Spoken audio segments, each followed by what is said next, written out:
Alright, ready for timing cover installation. We have 1, 2, 3, 4 new O-rings held together, held in by grease. Obviously all the sealant is removed. The perimeter is wiped clean. And the Permatex Ultra Gray I just applied all the way around the perimeter of this giant cover. 1, 2, 3, 4, 5 little bolt holes. Put a little dab on each one. Let's pop this sucker on.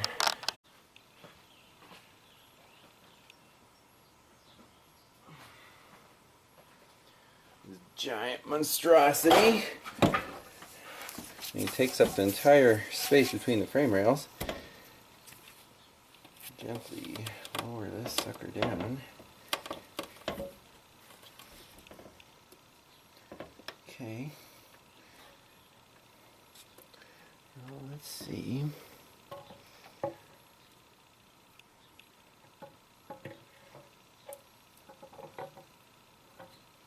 The dowel pins should engage.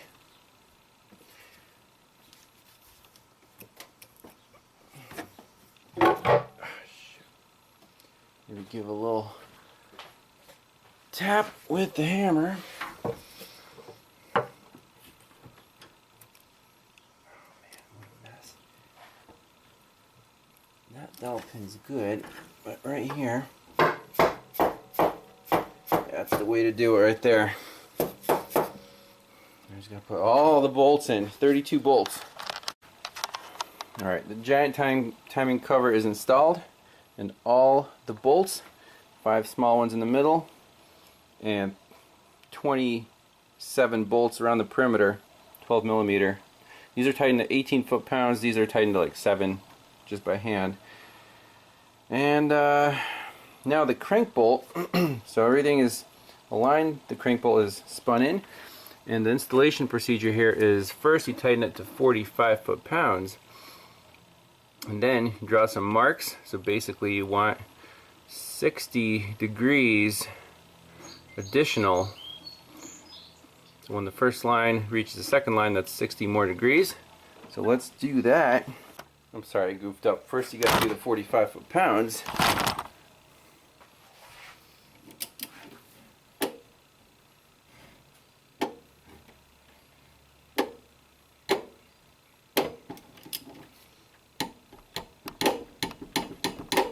Okay, that's 45 foot-pounds.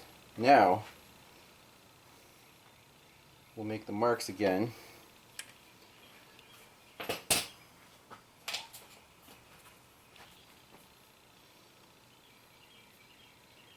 So that mark we'll have to line up with. Okay, so now, let's do 60 degrees.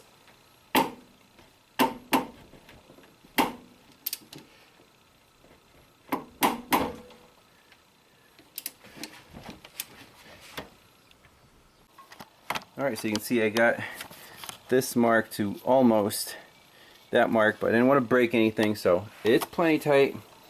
Now, it's just a matter of putting everything else back on. This thing should run pretty well. Well, the next morning, stayed up last night. Subaru is back together. It is ready to roll.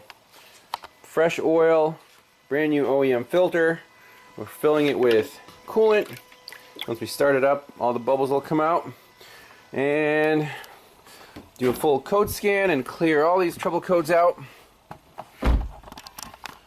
So on the ThinkTool Pros, it's as easy as hitting one button for all the modules, and you'll see it on the map.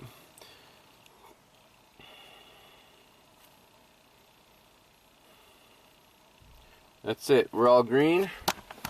Shut the key off. Moment of truth here. I mean, I know it'll run smoothly. Question is, for how long? And how much oil does it burn? So up here on the windshield, I wrote, you know, the date of this oil change. The next oil change is at 125, so about 5,000 miles. I also set the maintenance reminder for the oil change on the screen to remind the owner at 5,000 miles, change your oil. And I want her to check the oil at, we're at 119, 331 right now. Should have to, once we run the car, I'll park it. We'll top off the oil to the F mark, the full, and then she'll drive it and let me know at these intervals how much oil is on the dipstick. So 120, 121, 122, 123, 124, every 1,000 miles. I want to know how much oil this car is consuming.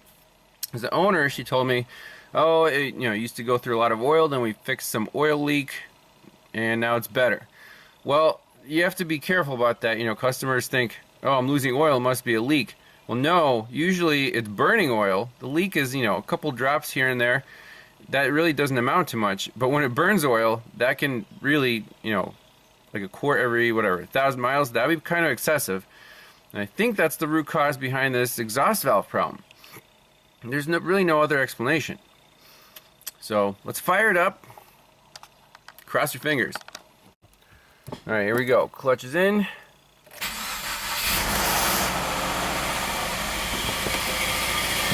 See how much smoke we made. Not too bad.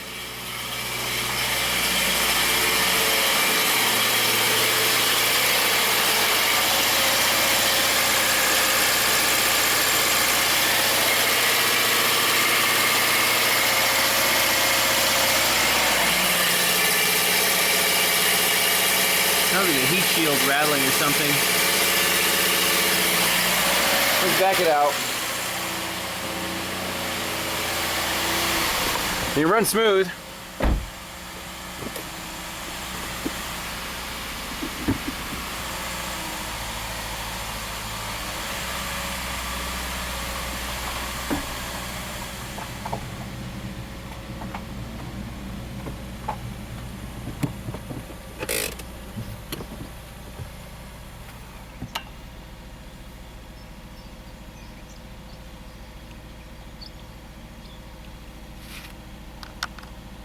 So on our roughness monitor, all the readings are 0. It's idling very nicely.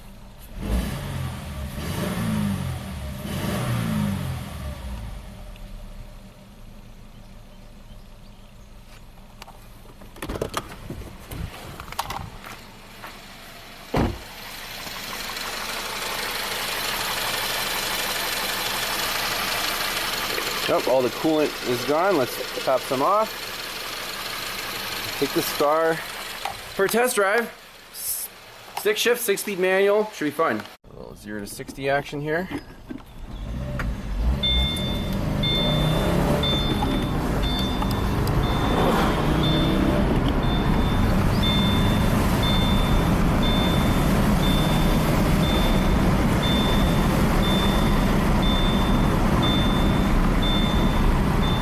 It drives pretty nice. No complaints. One thing I noticed is the air conditioning doesn't work, and the owner said, she said that it worked when she brought it over. So I'm like, uh-oh.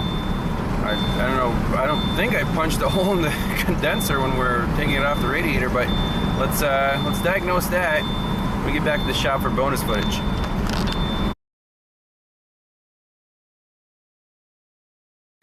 All right, so the AC has almost no charge, about 5 psi. So there's not a huge hole somewhere. And I don't know if the AC was working when the car got here, but we still need to diagnose it. So why is there almost no charge in the system?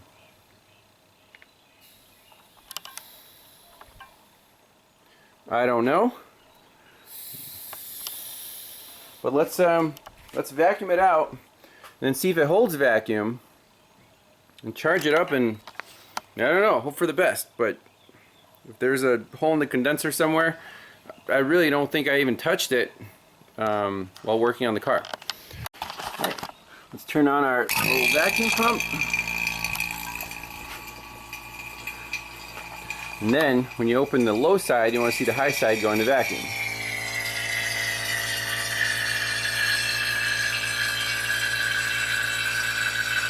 And it does.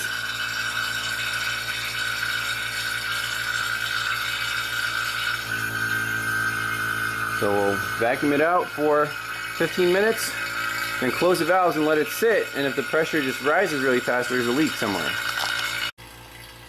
Alright, so we've been 10 minutes of pumping, and the pump sounds quiet, so there's no excessive air being drawn in. If we close the valves, the sound of the pump didn't change, so that's a good sign. Now we'll just let it sit here, make sure that vacuum doesn't decay. So the vacuum is holding perfectly. So I don't really know what to say. Where did the refrigerant go?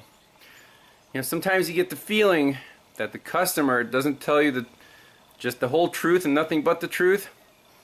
I kind of get the feeling this car is not a virgin, as we saw. Who knows how many people worked on it or tried to fix it, or what the history is. A lot of new parts. So we're just going to charge it up. If it works, we'll just add that to the bill and send it on its way. Okay, so the can is enabled. Open the low side.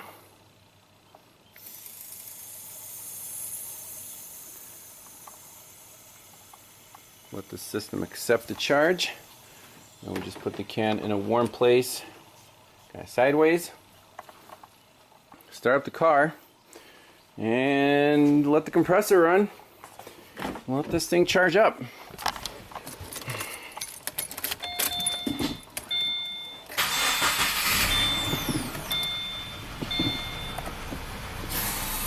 Oh, there's the compressor.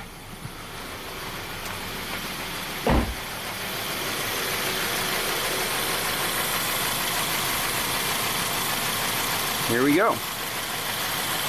And you want to make sure to put in whatever the sticker says, 16 to 18 ounces. So that's like 1.5 cans. Alright, this is the second can. It was only half full, so 1.5 cans. And this compressor sounds kind of like a chainsaw. Probably not a good thing. But it is getting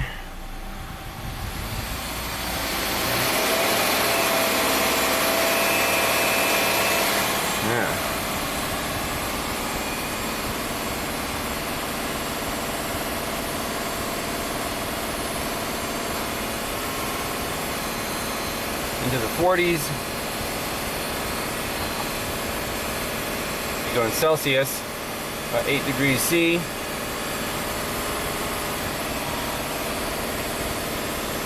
Seven.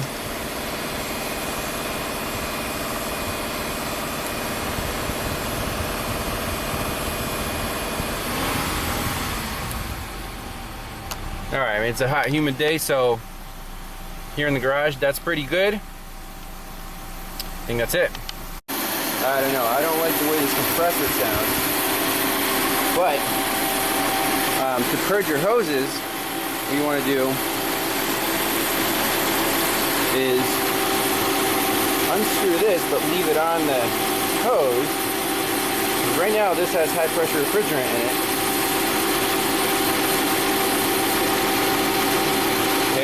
And now open this valve, and this will let all the remaining refrigerant from the hose back into the low side so you don't waste any refrigerant. Just look at the sight glass there.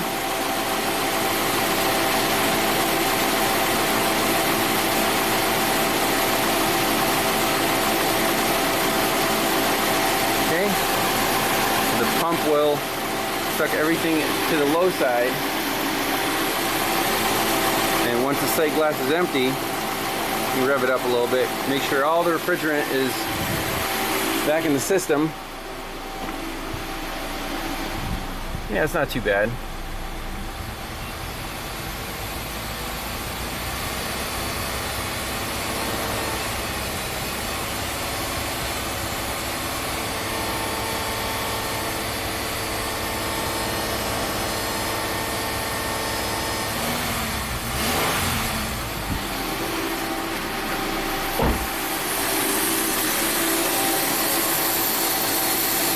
Close that off. Close that off. You can take this off safely now. Take this off safely.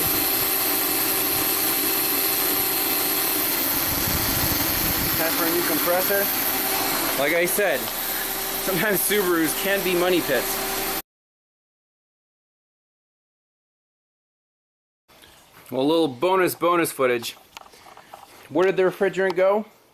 Well, might as well use the TIF refrigerant sniffer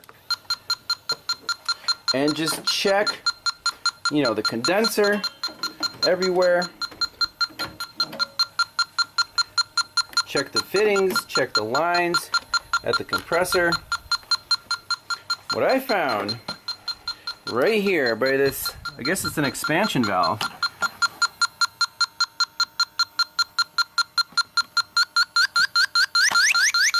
Bingo.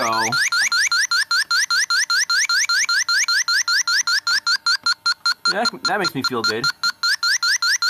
And you can see it's kind of oily right there. Yeah, there's a leak. Even the gasket's getting oily around it. So, very cool tool. I don't know if this is available on Amazon. I'll take a look. But we'll tell that to the customer. If you want your AC to work long term, I'm guessing it's an expansion valve. I don't know if it's just an O-ring. Might have to do a little research if that's a common problem on a Subaru. But hey, it runs smooth for now. So, hope you enjoyed that one. Kind of long, but it is possible to do the repair with the engine in the vehicle if you're careful and you pay attention to details. Alright, well thanks a lot for watching. We'll see you next time. Bye-bye.